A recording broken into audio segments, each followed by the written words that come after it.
ಮಾಡ್ತಾ ಇದೆ ನೇಗಿಲ ಯೋಗಿ ಸೇವಾ ಟ್ರಸ್ಟ್. ಅದರ ಮುಖೇನ ನಮ್ಮ ಸಮಾಜಕ್ಕೆ ಉತ್ತಮವಾದ ಕೆಲಸವನ್ನು ಮಾಡತಕ್ಕಂತ ಒಂದು ಕಾರ್ಯಕ್ರಮವನ್ನು ಹಮ್ಮಿಕೊಂಡಿದ್ದೀರಿ. ಜೊತೆಗೆ ಸಂದರ್ಭ ಬಂದಾಗ ನಮ್ಮ ಜಾತಿ ಒಕ್ಕಲಿಗ ಜನಾಂಗ ನಾವೆಲ್ಲ ಒಂದಾಗಿರ್ಬೇಕಂತಕ್ಕಂಥ ಪ್ರೇರಣೆಯನ್ನು ತಾವು ನೀಡಬೇಕಾಗ್ತದೆ ಅಂತ ಹೇಳಿದ್ರೆ ನಾನು ತಪ್ಪಾಗಲಿಕ್ಕಿಲ್ಲ ಅಂತ ನನ್ನ ವೈಯಕ್ತಿಕ ಭಾವನೆ. ಯಾವುದೇ ಆಕರ್ಷಣೆಗೆ ಒಳಗಾಗಿ ಅನ್ಯರನ್ನು ಬೆಂಬಲಿಸಿ ಅವರ ದಾಸರಾಗಿ ಅವರ ಅಡಿಯಾಳಾಗಿ ಕೆಲಸ ಮಾಡತಕ್ಕಂಥದ್ದು ವೈಯಕ್ತಿಕವಾಗಿ ಒಕ್ಕಲಿಗನಾಗ ನನಗೂ ನಮ್ಮ ಸಮಾಜಕ್ಕೂ ಶ್ರೇಯಸ್ ತರತಕ್ಕಂಥದ್ದಲ್ಲ ಅಂತಕ್ಕಂಥ ಮಾತನ್ನ ನೇರವಾಗಿ ಹೇಳೋದಕ್ಕೆ ಬಯಸ್ತೇನೆ. ನನಗೆ ಬಹಳ ಮನಸ್ಸಿಗೆ ನೋವಾಯ್ತು. ಯಾರು ಬೇಡ ಅಂದಿದ್ದು ನೀವು ಸಮಾರಂಭಕ್ಕೆ ಬರೋದ್ನ? ಯಾರಾದ್ರೂ ಬೇಡ ಅಂತ ಹೇಳಿದ್ರ?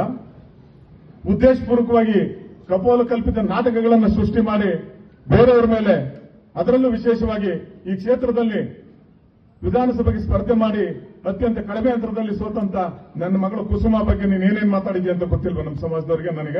ನನಗೆ ನೋವಾಗೋದಿಲ್ವಾ? ಯಾರ್ಯಾರ ಜೊತೆ ನೀನ್ ಕಟ್ತೀಯ? ನೀನು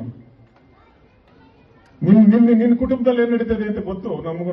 ನಾವ್ ಯಾವತ್ತಾದ್ರೂ ಬಾಯ್ಬಿಟ್ಟಿದ್ದೀವ? ದಯಮಾಡಿ ಯಾರು ಅಪಾರ್ಥ ತಿಳ್ಕೋಬೇಡಿ. ನಾನು ಇದೆಲ್ಲ ಮಾತನಾಡಬಾರ್ದಾಗಿತ್ತು. ಪೊಲೀಸ್ ಅಧಿಕಾರಿಗಳು ಬಂದು ಹೇಳಿದ್ರು, ಸರ್ ದಯವಿಟ್ಟು ಇದು ಮಾಡಬೇಡಿ ಸರ್, ಏನು ಇದು ಮಾಡಬೇಡಿ ಅಂತ ಅವ್ರೇನು ಮಾತಾಡಿದ್ರು. ದೂರ ಟಿವಿನಲ್ಲಿ ಬರ್ತಾ ಇದೆ, ಇಲ್ಲಿ ಬಂದ್ರೆ ಒಡಿಸ್ಬಿಡ್ತಾರೆ ನನಗೆ ಅಂತ ಅಲ್ಲೂ ಇದಕ್ಕೋದ್ರೆ